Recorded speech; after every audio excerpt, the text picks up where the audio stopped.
Senhoras e senhores, hoje a maior batalha, o maior diálogo entre dois guerreiros.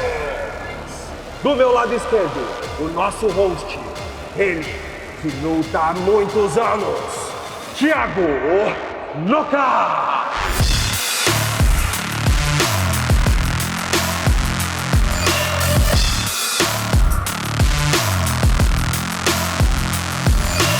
E do meu lado direito, ele que pelos corredores das clínicas é respeitado, ele que mexe nas entranhas do cérebro, Doutor Luciano!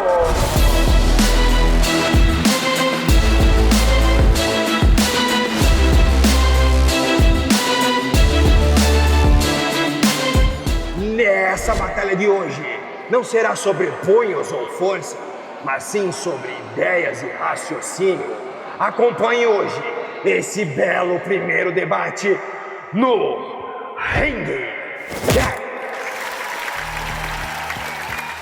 Fala pessoal, tudo bom? Hoje nós estamos aqui no primeiro Ringcast.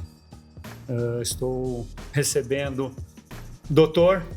Eu gostaria que ele falasse um pouquinho da vida dele, um pouquinho do que ele faz, que é referente ao treinamento, referente à saúde. Então, gostaria que se apresentasse. Obrigado, professor Thiago, pelo convite, a gente poder fazer esse bate-papo aqui mais informal. A gente já se conhece há um bom tempo, né? Desde a época que a gente era aluno lá no Carmo, né? A gente treinava junto, uma rivalidade muito parecida. Foi lá onde eu conheci o Thiago, onde eu iniciei minhas atividades com boxe, ainda eu estava na faculdade, né? Então, meu nome é Luciano Manzato, eu sou aqui de Passo Fundo, eu fiz faculdade de medicina aqui, fiz neurocirurgia aqui em Passo Fundo também, e ainda depois eu fiz mais uma especialização que chama neuroradiologia intervencionista em Belo Horizonte, mais 2 anos, e depois então voltei para fixar minha residência aqui, iniciar minhas atividades profissionais. Desde a época da faculdade, então o boxe já entrou na minha vida, né? Treinava lá com o Carmo, depois, claro, questões de faculdade, de residência médica, o tempo vai se esvaindo e a gente tem que optar um pouco mais por sacrifícios da nossa saúde em prol dos outros. E depois aí que comecei a conseguir uma folga, então eu voltei pro boxe, sempre gostei dessa atividade, sempre gostei da parte física, da parte de ser uma arte marcial, de também nos ensinar a nos proteger, mas óbvio que pensando também nos benefícios que o boxe traz, né? Então, depois que eu voltei para Passo Fundo, eu procurei novamente aonde treinar e vi que o Thiago, então já tinha a academia dele e entrei em contato. Eu creio que em 2017 ou 2018, a gente estava conversando aqui, e desde lá, com idas e vindas, nós estamos aí, né, Thiagão? Verdade. Todas essas lembranças aí são boas, memórias legais, porque remete bem ao passado, quando a gente treinou junto, né? A gente, até alguns momentos a gente conversa em aula, né? Quando é que a gente se conheceu. E foi um momento também da minha vida onde que eu estava na Academia do Carmo competindo e o doutor ia com os amigos, treinava com os amigos. Então é muito bacana.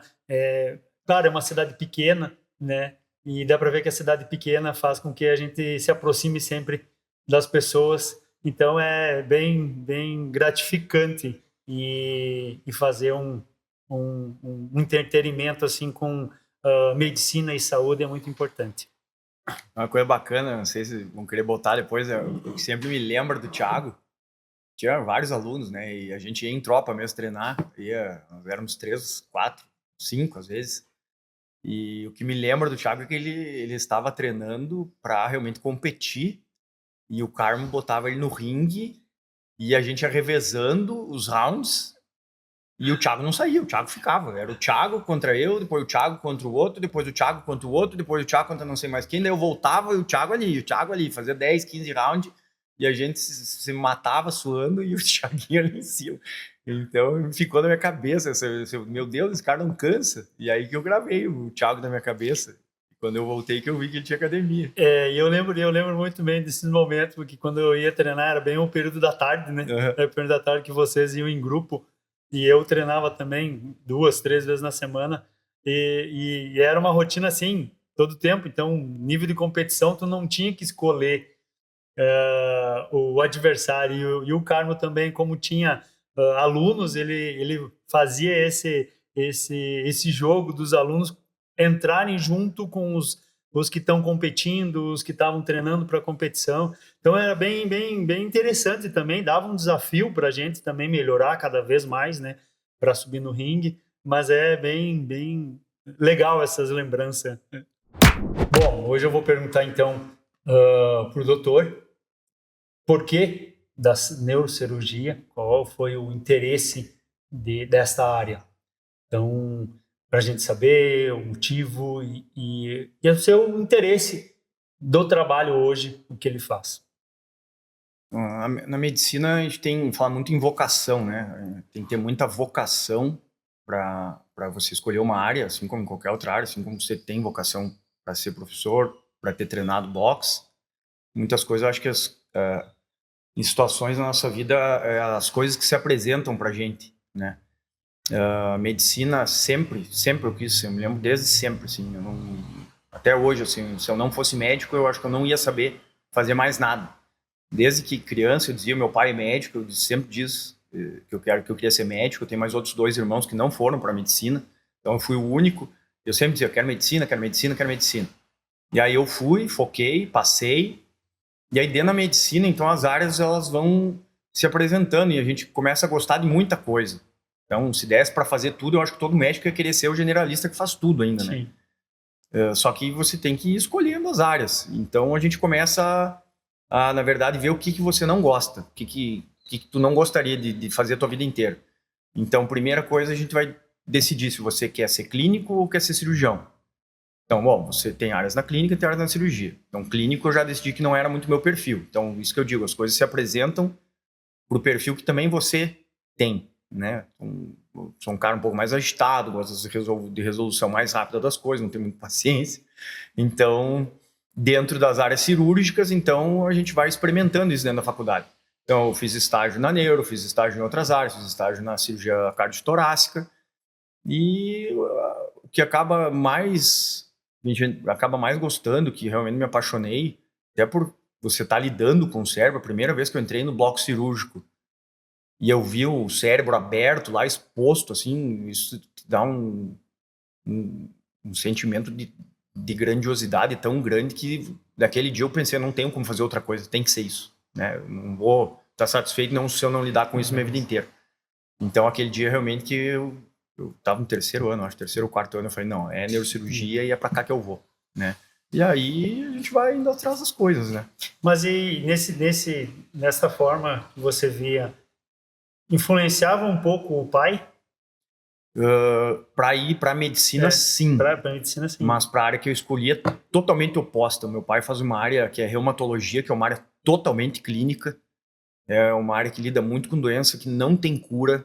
O paciente que você vai ter que acompanhar a vida inteira, que você tem que ter muita paciência na consulta, tem que ter muita paciência com o paciente. E a neurocirurgia é muita pauleira, tocação, é plantão, é urgência, é coisa grave, é paciente grave, é familiar, que está chorando porque o familiar dele ou está morrendo ou está na tua mão, é notícia ruim o dia inteiro, é um dia a dia muito mais pesado, assim. Então a profissão hoje do mim e do meu pai, elas são totalmente antagônicas. Mas foi pela medicina. Foi, sim, a medicina foi, certamente, foi o exemplo do meu pai.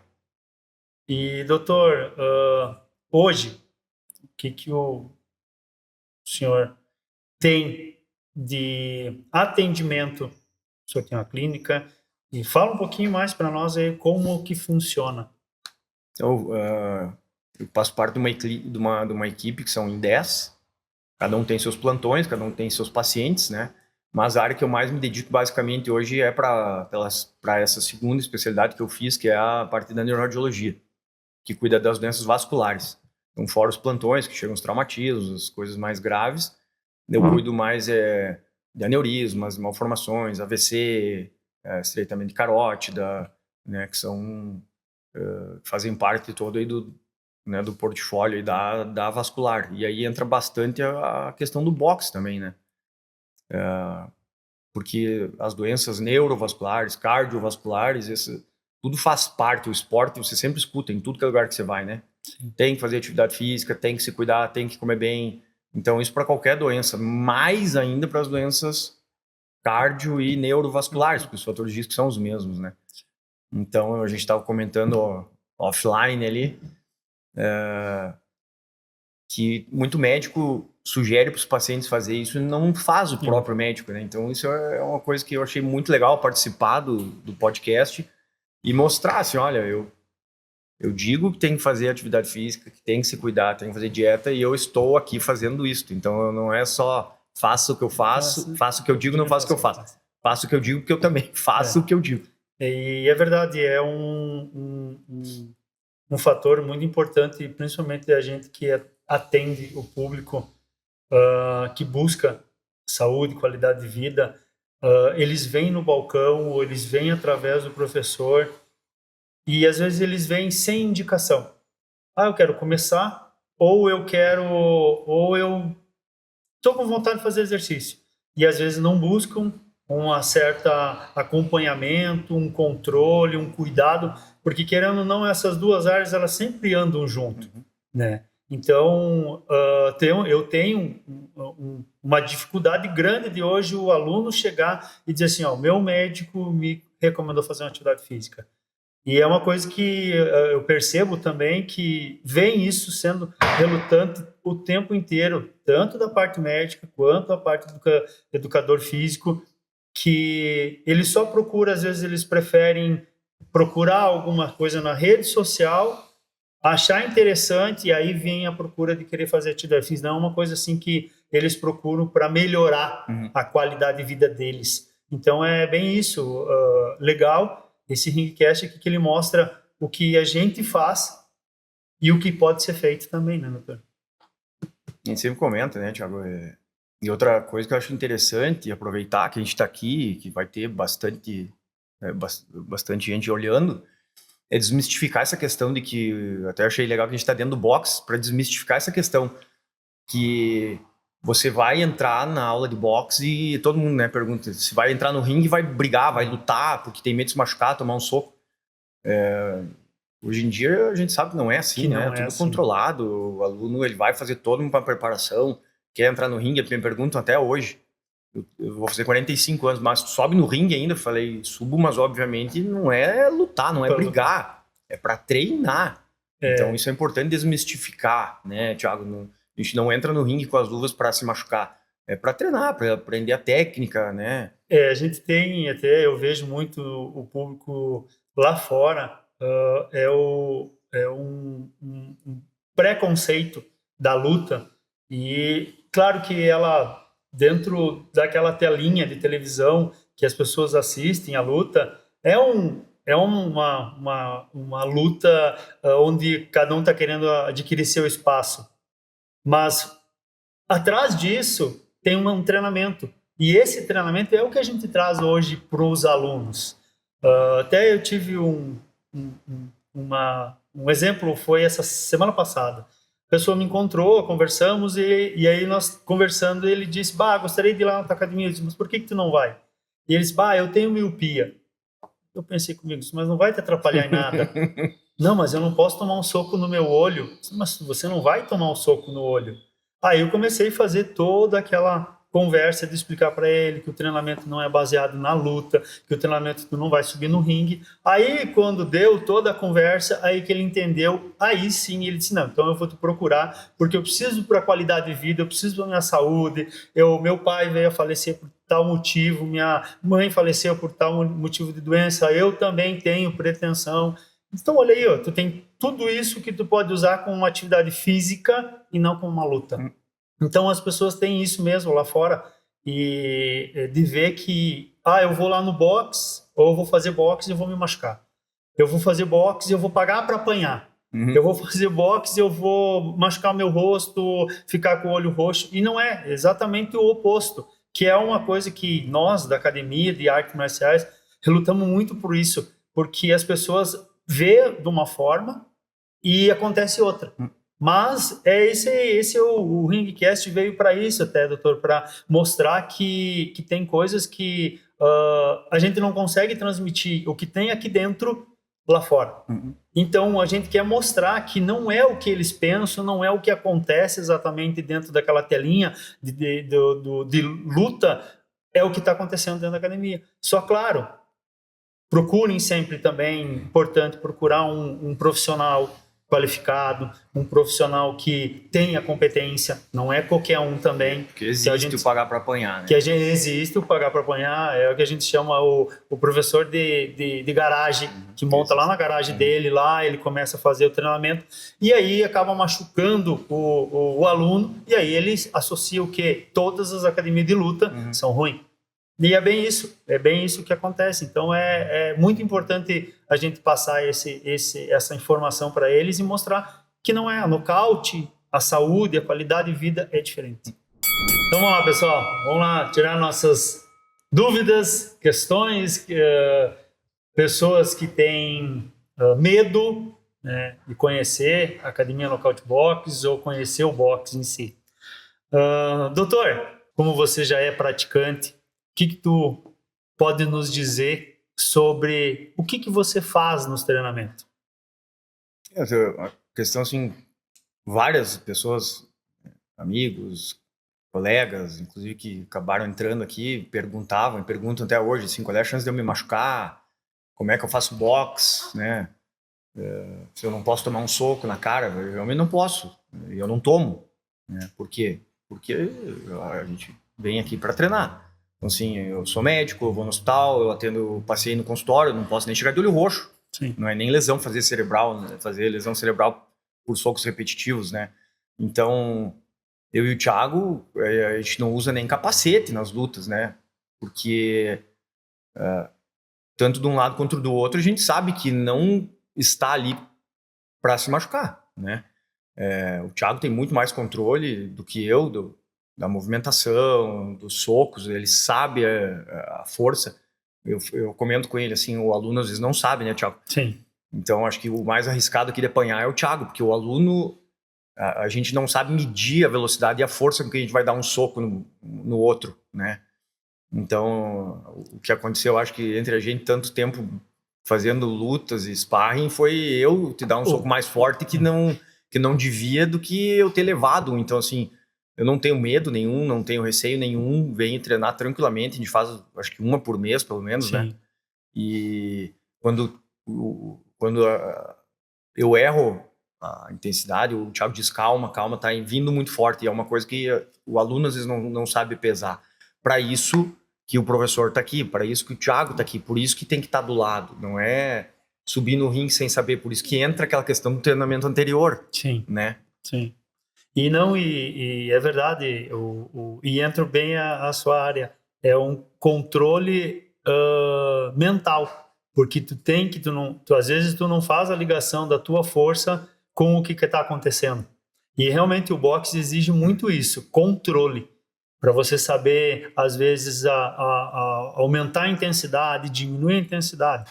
Claro, todo esse trabalho ele é desenvolvido também, né, através do treinamento que a gente tem aqui, eu com o professor, com o doutor, é um personal, né? Então esse controle ele fica mais direcionado com o aluno, mas a academia também oferece esse treinamento livre para o aluno que ele queira vir fazer aqui, ser acompanhado pelos professores, pelos instrutores, mas é da mesma forma, é controlar a intensidade do aluno, é mostrar como ele se comporta aqui dentro, porque é o que a gente brinca aqui, né, doutor? Conseguiu ver o teu treinamento? Às vezes a gente grava, às vezes a gente olha, eu mando as gravações para ele, e ele acha que estava de um jeito e ele viu que estava de outro. Então, é uma coisa que interage muito aqui dentro, mas tem que ter a cabeça também mais aberta para poder entender que não é só porrada, não é só soco, né?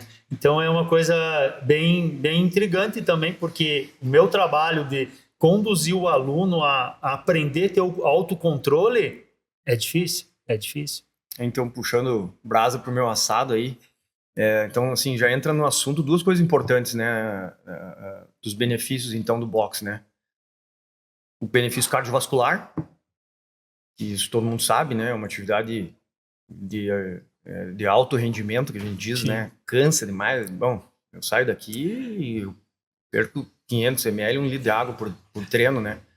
Então, o primeiro benefício seria esse, né? Então, o que mais mata no mundo hoje é doença cardíaca, infarto, e o segundo é AVC. Então, as duas coisas já entra o esporte como prevenção, né?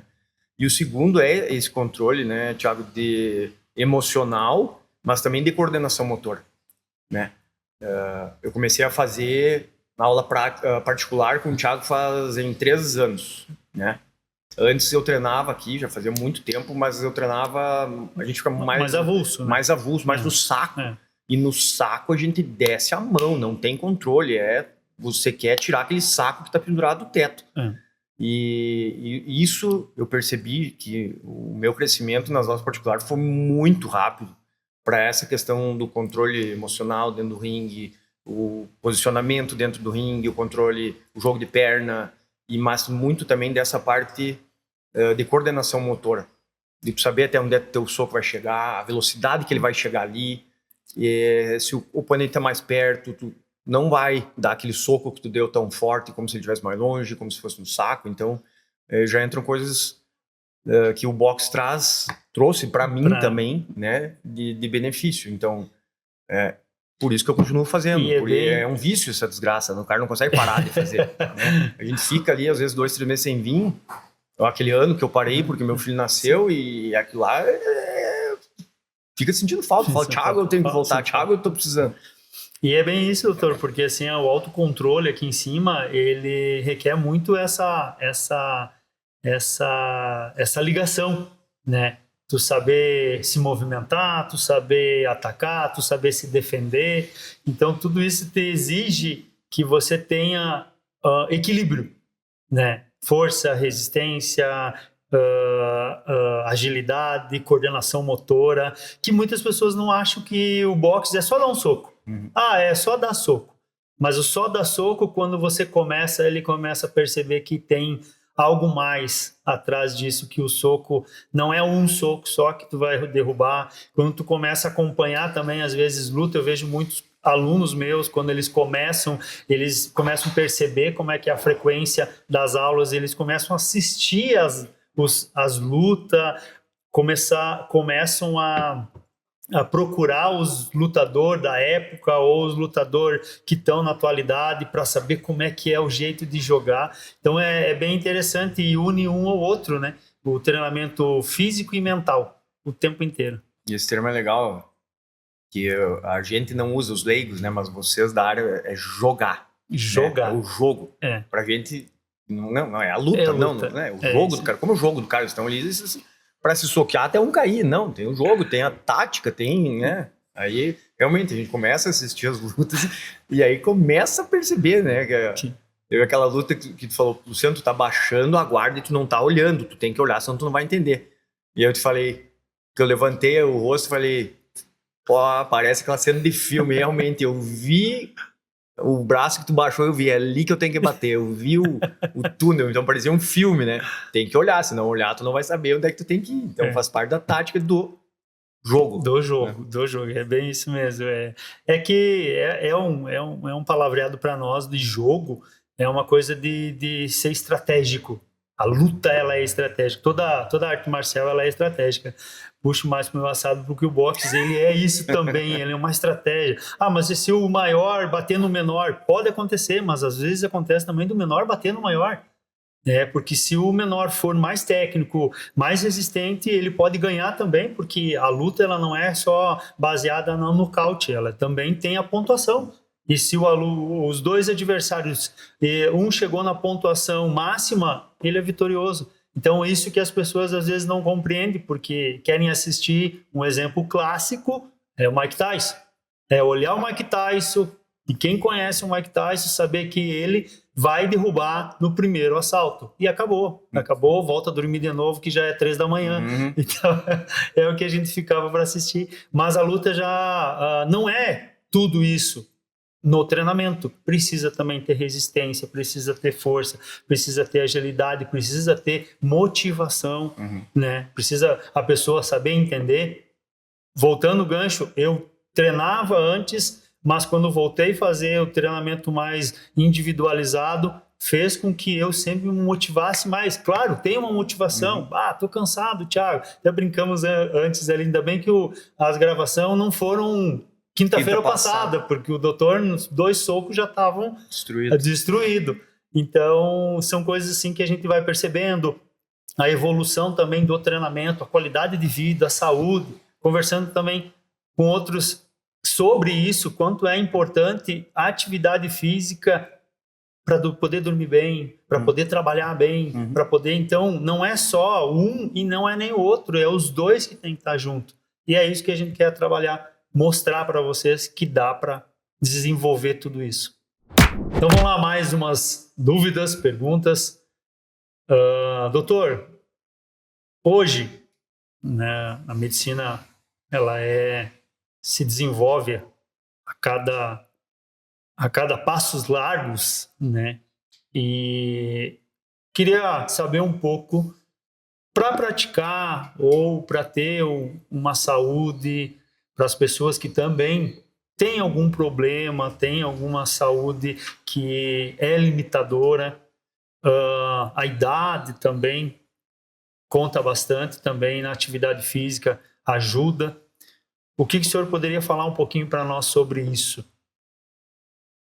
Nós temos muitos pacientes, né, principalmente a minha área, que é neurovascular, não pega uma faixa etária jovem, são pacientes idosos, né? Então, mesmo paciente teve algum problema, que ficou com algum tipo de sequela, algum tipo de problema físico, sempre tem a parte da reabilitação. E a reabilitação, ela também passa por atividade física, né? A fisioterapia não deixa de ser uma atividade física, né? Na medicina, anda a passos largos em muitas coisas mesmo. Mas ainda o melhor tratamento das coisas é a prevenção, né? Então... Por exemplo, a gente estava comentando antes ali, o pessoal perguntou a questão das demências, né, do Alzheimer. Não é muito a minha área, que é mais parte da neurologia, mas são doenças multifatoriais. Tem um componente genético do próprio paciente, ele vai ter aquela doença independente do que aconteça, mas assim, o quão jovem e o quão grave vai ser essa doença tem influência dos fatores ambientais, que é a qualidade de vida. Se ele fuma, se ele se cuida, se ele é obeso, se ele é sedentário, se ele não cuidou do diabetes, se ele não tratou a hipertensão, se ele não faz atividade física, né? Então, uma coisa que a gente sabe já, assim, o que não é usado no corpo, atrofia, e o cérebro não é diferente. A atividade física aumenta a circulação de sangue, aumenta o aporte de nutriente e de oxigênio, né? Então, isso já é comprovado em vários estudos. A gente sabe que quanto mais cedo a pessoa para de trabalhar, para de produzir, para de usar o intelecto, mais cedo esses pacientes vão demenciar, né? Então, entra sim, né? A atividade física e também, obviamente, a intelectual. Eu acho que uma coisa linka a outra, né?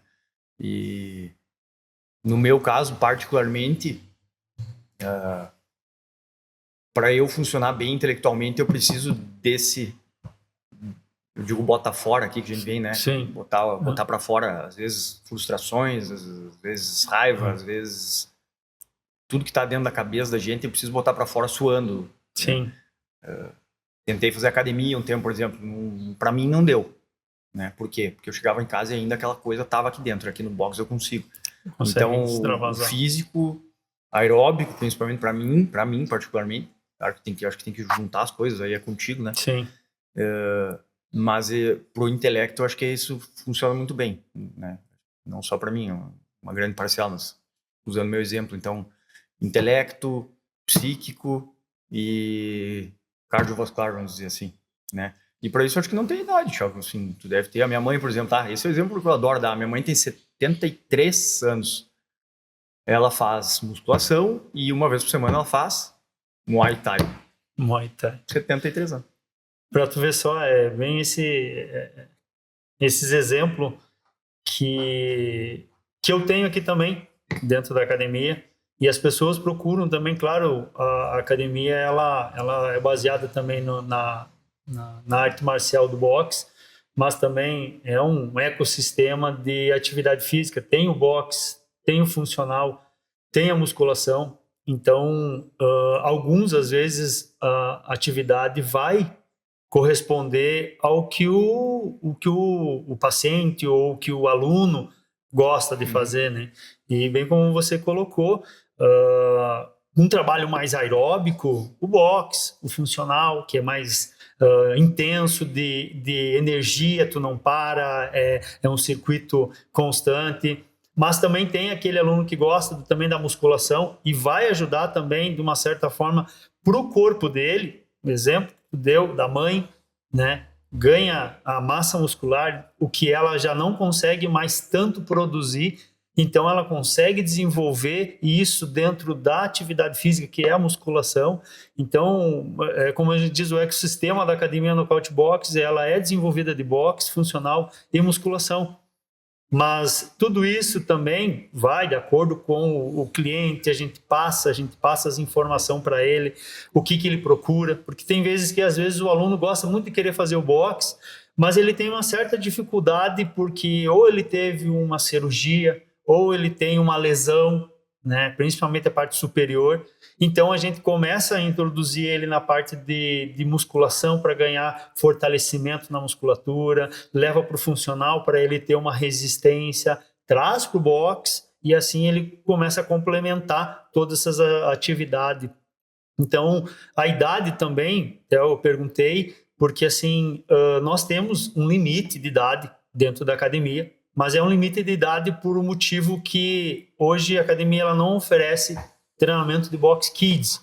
Então, isso eu estou estruturando, estou pensando a forma de montar um treinamento só para criança. Muitos pais me pedem, né, porque estão entendendo que o boxe ele não está sendo a luta para as crianças, é disciplina, aprender uma coisa diferente, nada contra só futebol, nada contra só o vôlei, que é coletivo, mas o esporte individual também, as pessoas, às vezes, as crianças também sabem desenvolver isso, um esporte individual com a resistência deles mesmo, mas aí tem que ter um espaço, tem que ter um controle, tu tem que ter mais educador físico, instrutor, porque a criança, tem que ser aquela brincadeira lúdica, né? Então, hoje a academia, ela trabalha com um público dos 14 em diante, que é uma idade que ela equivale ao treinamento junto com o adulto. Então, ele tem um pouquinho mais de desenvolvimento, ele tem mais coordenação, ele entende o que é a disciplina. Então, a Nocaute mostra muito isso para o público que procura a atividade física. Então, é um ecossistema com todos os complementos que cabe para cada um, né? Então, Thiago, eu queria agora perguntar algumas coisas para ti, porque assim, sempre gostei desse esporte, de assistir, gosto muito de assistir o UFC também. E tem muito atleta brasileiro. E se, sei lá, meu filho, quando tivesse 10, 12 anos, resolvesse fazer boxe da vida hoje, dizer, pai, eu quero ser boxeador. O que falta no Brasil? O que nós teríamos em Passo Fundo? Eu diria, Thiago, tá aqui meu filho, entregue na tua mão, eu quero que esse guri agora seja profissional, vá para a Olimpíada. Como é que é esse caminho? Até a questão de federação, tem federação gaúcha, tem federação brasileira, tem que ter muito dinheiro, tem que ter muito patrocínio, é para qualquer um. Se eu quisesse hoje ser um senior boxer, o que eu precisaria? Como é que é essa questão mais de profissionalização do boxe? Doutor, é uma pergunta muito ampla. Hoje, o boxe no Brasil, por ser um esporte individual, né, ele demanda muita capacidade de desenvolver recurso, porque eu gosto de usar um exemplo clássico, e não estou desmerecendo também o esporte, mas eu uso esse exemplo como se fosse o jogo de futebol. Para um patrocinador dar 11 camisetas, um colete e uma bola para 11 pessoas, vai aparecer 11 vezes a marca do patrocinador. Para o patrocinador oferecer um uniforme para o atleta, vai aparecer só uma vez. E olhando para o lado comercial, para o lado do empresário, realmente todo mundo procura os 11, porque é mais visível. Então a gente fica sempre, e eu digo do esporte individual, ele não tem tanto reconhecimento. E aí quando entra no quesito luta, trocação, soco, vai levar no rosto, aí vem um detalhe que é muito desenvolvido do treinador, do professor, do CT, do treinador, da academia, explicar que aquilo ali vai acontecer na competição, mas tu tem que preparar. Tem que preparar tanto o teu atleta, tem que preparar também a família, de entender que o esporte ele é, dentro do ringue, uma coisa de tentar sobressair a melhor técnica do outro.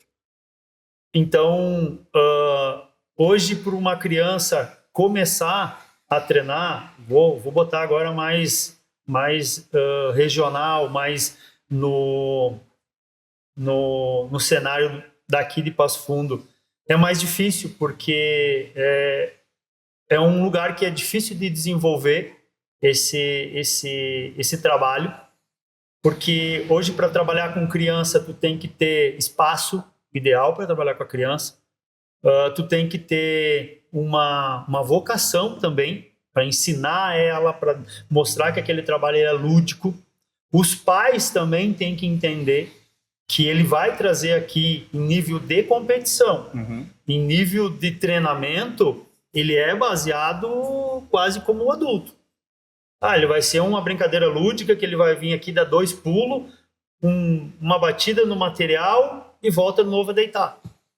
Agora, quando é nível de competição, ele precisa passar por esse quadrado, ele precisa saber entender o que é forte, o que é fraco, o que dá, o que não dá. Então, como eu disse, é uma pergunta muito grande de se desenvolver, porque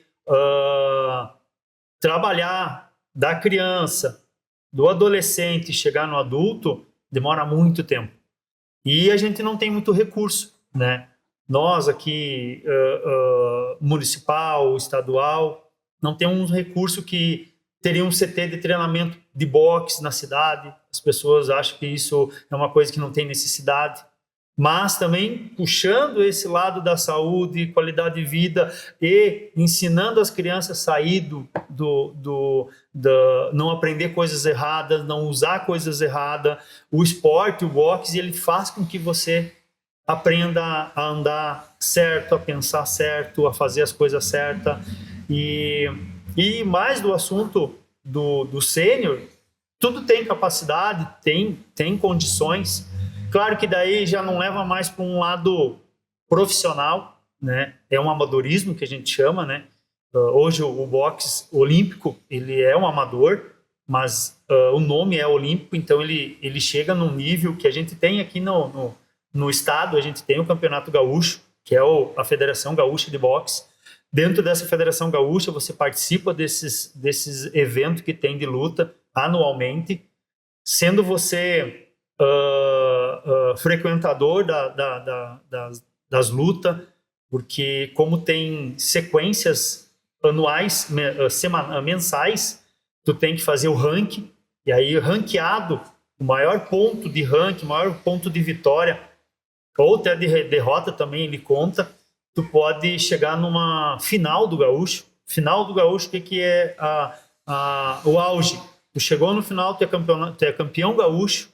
Campeão gaúcho, você vai para uma seletiva brasileira. Da seletiva brasileira, você enfrenta todos que estão no cenário do Brasil, nível de competição. Se você ganhar, você entra na equipe olímpica.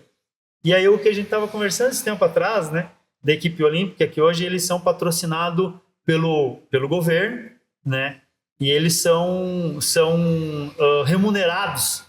Eles treinam dentro de CT de treinamento de Forças Armadas para poder ter um espaço, porque o Brasil não tem condições de dar. Então volta lá de novo no primeiro sistema, por que a gente não consegue desenvolver nas crianças. E é uma pena. Não tem o CT de esporte, eles usam das Forças Armadas. Eles usam das Forças Armadas. Então, então. Em vez de construir um que é voltado para aquilo, usam um que já existe, Ou, que deve estar sucateado. Ou eles mandam o atleta para fora do país, para treinar em outros países, para poder se desenvolver, para quando chegar na Olimpíada eles poderem participar. Então é um pouco frustrante isso, ver isso, porque a gente como treinador, a gente como professor, é uma atividade de luta muito interessante para quem gosta de querer subir um dia no ringue, só que ela é relutante por essas dificuldades, né? A gente vê, né, Thiago, nas Olimpíadas a gente torce muito para os nossos atletas, e aí eles vão até, ganham prata, ganham bronze, ganham ouro, esquiva, aí foram filmar onde é que eles treinavam, onde é que eles moravam.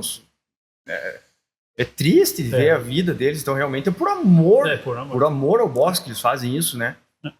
Então, por isso que eu te perguntei, é difícil, né, assim, e o governo, agora entrando em outras coisas, mas teria condição de dar um apoio maior para os nossos atletas, né? Porque mão de obra, digamos assim, o brasileiro tem, né? Exatamente. É só ver os caras do UFC, quanto o brasileiro tem lá em cima. Tem. E tem assim, porque nós somos muito guerreiros com a questão de todos os aspectos, né? E luta não é diferente. Nós batalhamos de sol a sol, e para tu ser lutador, a gente tem que pegar uma enxada, capinar o dia todo, e dali tu já tem que ir treinar mais 2-3 horas, e assim em diante, toda semana, todos os dias. Então é uma pessoa que treina, e aí entra todas as modalidades de luta. O cara tem que ser muito, muito bom mesmo. Tem que ser muito bom, tem que ser muito guerreiro, tem que gostar mesmo de fazer, porque luta para sobreviver. Para sobreviver, para poder, de repente, sair, dar um passo para fora do país e tentar um outro patamar de experiência de vida para ganhar um pouquinho mais, né? É um exemplo clássico aí que a gente pode colocar. Quantos brasileiros tem hoje boxeador? Eu ia perguntar por o nosso Rock Balboa brasileiro, que é o Popó. Por que não tem mais nenhum Popó? Por que não tem mais nenhum Popó? Onde está os Popó, né? do Brasil? Então, tu já se pergunta isso. Então, aí tu vai analisando.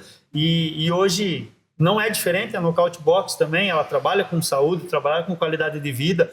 Mas o desenvolver atleta é muito difícil. No balcão aparece muitos interessados. Eu quero fazer boxe porque eu quero lutar.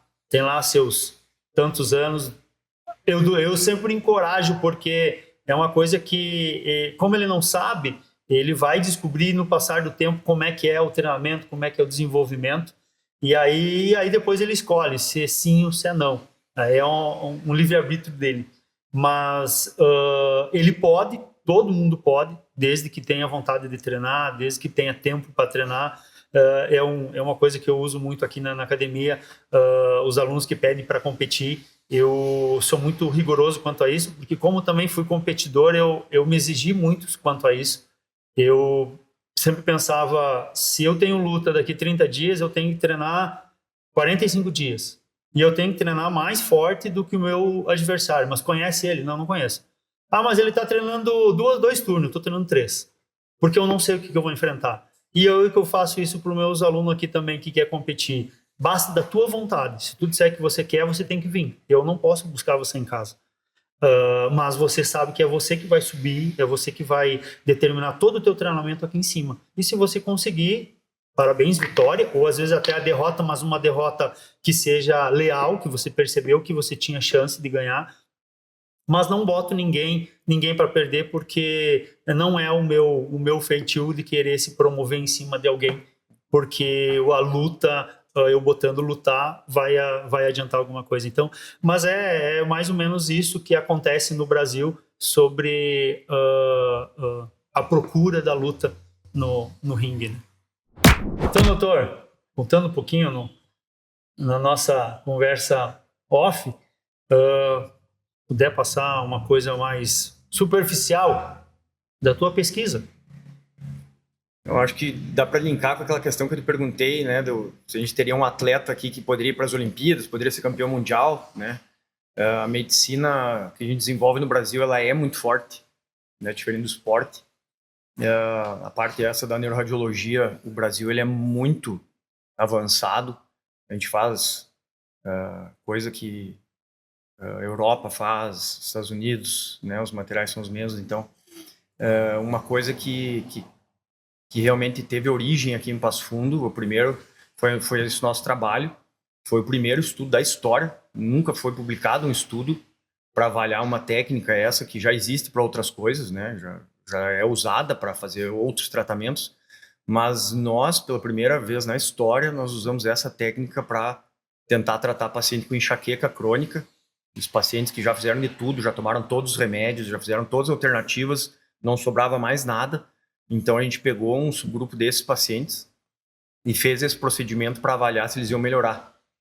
E na nossa publicação inicial, então já foi publicado numa revista internacional, né, reconhecida. Então, nossos primeiros 10 casos, a gente está seguindo o trabalho e a gente conseguiu um resultado extraordinário. Tá fantástico. Então, por isso que eu te perguntei. Então, de Passo Fundo, aqui do interior do estado do Rio Grande do Sul, nós conseguimos publicar um trabalho mundial, internacionalmente reconhecido e o primeiro da história, né, da área da endovascular. E muito, muito provavelmente isso vai adiante. Tem outros centros já estudando, teve um estudo chinês agora, muito parecido com o nosso, com mais 15 pacientes, com resultados muito semelhantes.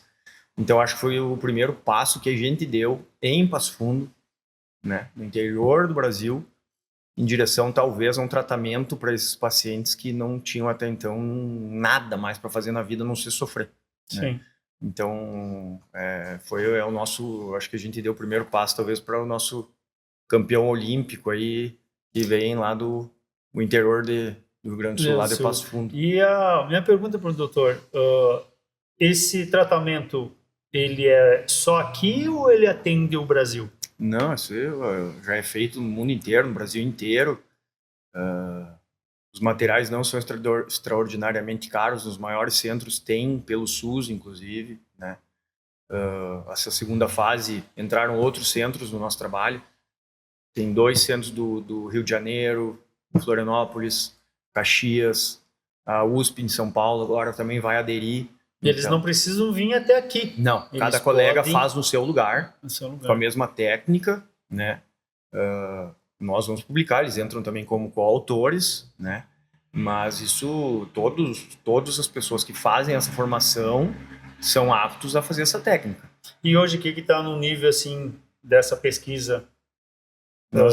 Desenvolvimento. Então, nós terminamos a primeira fase, publicamos já e estamos iniciando agora, estamos dando segmento, né? Pegando mais pacientes. Então, o inicial publicado foram 10, agora a gente quer pegar ao menos 150 nesses centros ao redor do Brasil. E é muita gente, doutor, que procura por esse tratamento. Muitas pessoas têm essa enxaqueca. É um subgrupo pequeno, se você for ver. Em torno de 20% das pessoas têm enxaqueca. Desses 20, menos de 5% são esses pacientes mal respondedores. Então é pouco se você for ver. Mas o nosso estudo ele começou a aparecer na mídia, saiu no Jornal do Almoço, e aí infinidade de pessoas começaram a nos ligar, enlouquecido atrás, querendo avaliação, querendo entrar no trabalho. E não tem ideias, mês passado eu atendi paciente em São Paulo, atendi paciente em Salvador, querendo entrar no estudo, né? Cara, aí tem burocracias, tem questões éticas, então... Mas desse subgrupo, se você for avaliar uma população de milhões de pessoas, né? Então acaba sendo um N grande. Sim, e até mesmo elas começam a perceber, começam a ver informação, né? E aí, curiosamente, eles querem saber se o que eu tenho... Eu me enquadro, eu posso, eu quero, né? Mesma coisa, eu quero ser lutador de boxe, posso? Eu quero ir na tua academia, eu posso lutar boxe? Pode. Ou não pode, em alguns casos não pode. É uma questão de análise. E da onde veio esse interesse dessa pesquisa? A medicina, muita coisa é por acaso, né? Inventaram o antibiótico por acaso. E de outros estudos, de outras doenças que se fazia essa técnica, começaram a ver que aqueles pacientes que foram tratados para a doença X, um subgrupo que tinha enxaqueca crônica, que não era responsivo a remédio, esses pacientes melhoraram. Então, lá, um subgrupo de 150 pacientes viram que 10 que tinham enxaqueca melhoraram muito da enxaqueca. Só que o procedimento foi feito para outra coisa, né? Então, a gente começou a estudar, começou a ver. Então, já tem algumas séries de relatos assim, de pacientes, 1 ou 2 ou 3 pacientes que foi feita injeção de anestésico, por exemplo. Porque a gente vai lá dentro de uma artéria que nutre a membrana, que é o que dói na enxaqueca, e o colega injetou anestésico lá dentro. E o paciente ficou 1 mês, 2 meses sem dor, só que a dor voltou.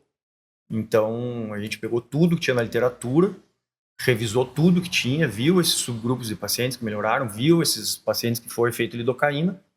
Então, a gente resolveu pegar esses 10 casos e fazer o tratamento definitivo. Até nos iniciais a gente fez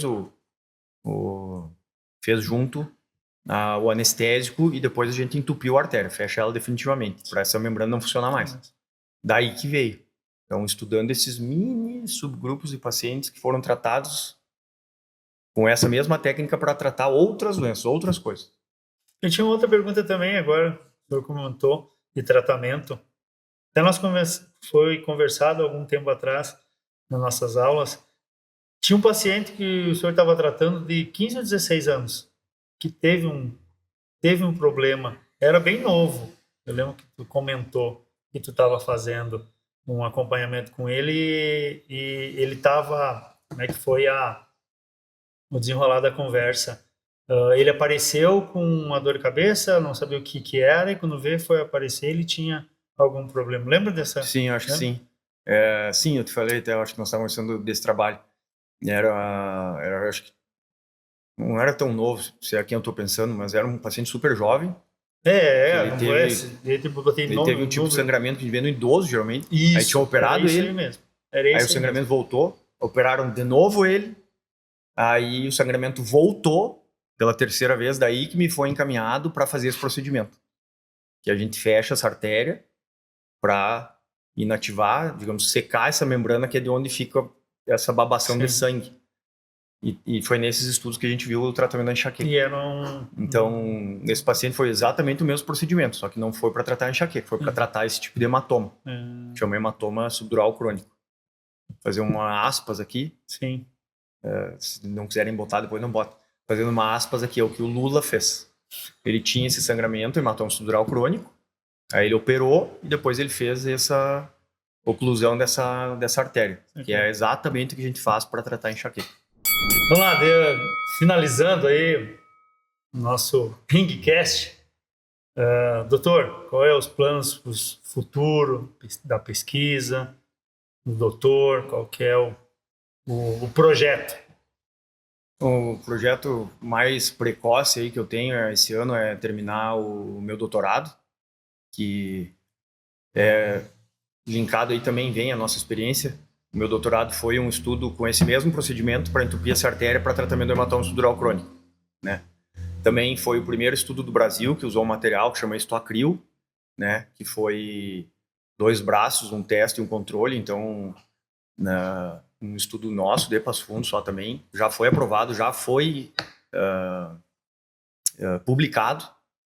Só falta eu terminar minhas aulas agora, conseguir terminar de escrever a tese e apresentar. Então, o meu plano mais precoce, digamos, seria terminar meu doutorado, né? E a nossa menina dos olhos hoje é essa questão do tratamento da enxaqueca, né? A gente quer ir adiante no trabalho, quer conseguir fechar aí os 150 pacientes. Mais do que tudo, a gente quer que replique realmente o resultado excelente que foi o primeira etapa, né? E assim, olhando longe, Thiago, assim, o desejo, o que você almejaria com esse trabalho, assim, se pudesse, né, pensar lá longe, né, olhar um cometa que está passando, assim, quem sabe se talvez a gente não dê um passo inicial, sabe, para sei lá, descobrir a cura da enxaqueca, que até hoje não estamos nem perto disso, né? Então, o desejo que a gente teria, assim, eu e meu colega, que foi realmente o idealizador desse trabalho para a enxaqueca, que é o Dr. Vanzin, nosso desejo seria isso, sabe? Conseguir realmente que esse tratamento funcione para essas pessoas que não têm mais o que fazer, que não tem mais que não tem mais solução, e talvez, não sei, lá adiante, uma cura para talvez a gente consegue curar, né? E a minha pergunta para ti também, eu sempre te pergunto, né? Porque eu fui a cobaia, eu acho, né? Das aulas particulares, eu encho o saco do Thiago todo dia, eu falei, tu tem que divulgar essas aulas particulares, isso é bom demais, não pode ficar comigo, eu sei que já tem mais agora, já tem bem mais aluno, mas o que eu vejo, as tuas publicações, as tuas postagens, e não aparece a aula particular, eu falei, tem que insistir, é isso que é. Eu só venho, eu falei, eu venho porque o horário tá marcado, né? Porque se você acorda cansado, você acorda com sono na quinta passada, eu não teria vindo, se não tivesse o compromisso, né? Ó, doutor, amanhã meio-dia? Sim, amanhã meio-dia, né?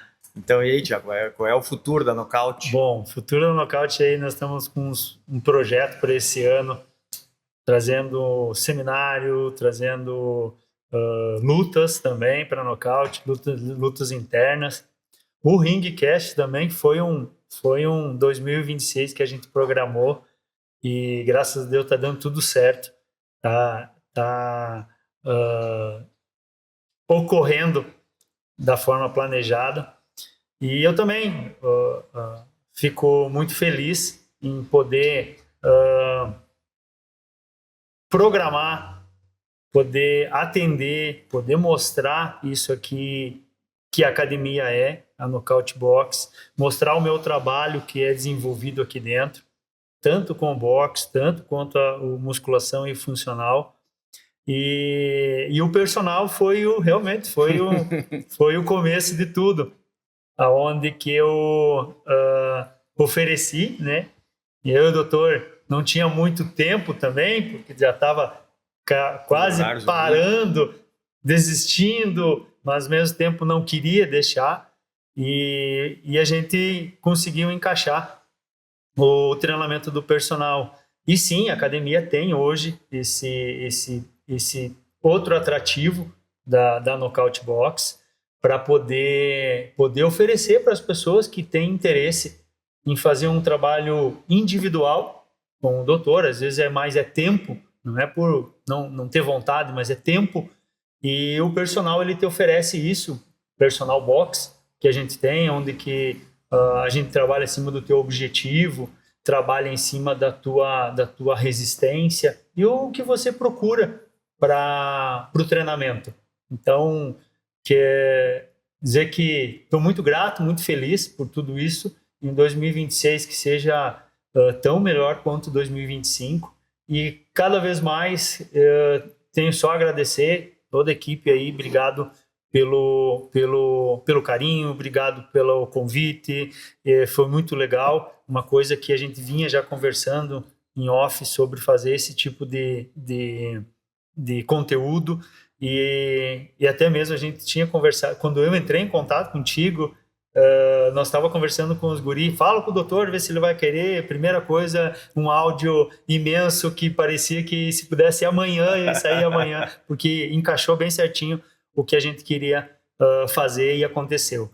Então aí, pessoal, mais um Ringcast, querendo agradecer aí a presença do Dr. Luciano, da Play também, aí fazendo toda a parte de filmagem. Acompanhe-nos nas próximas edições aí do nosso Ringcast.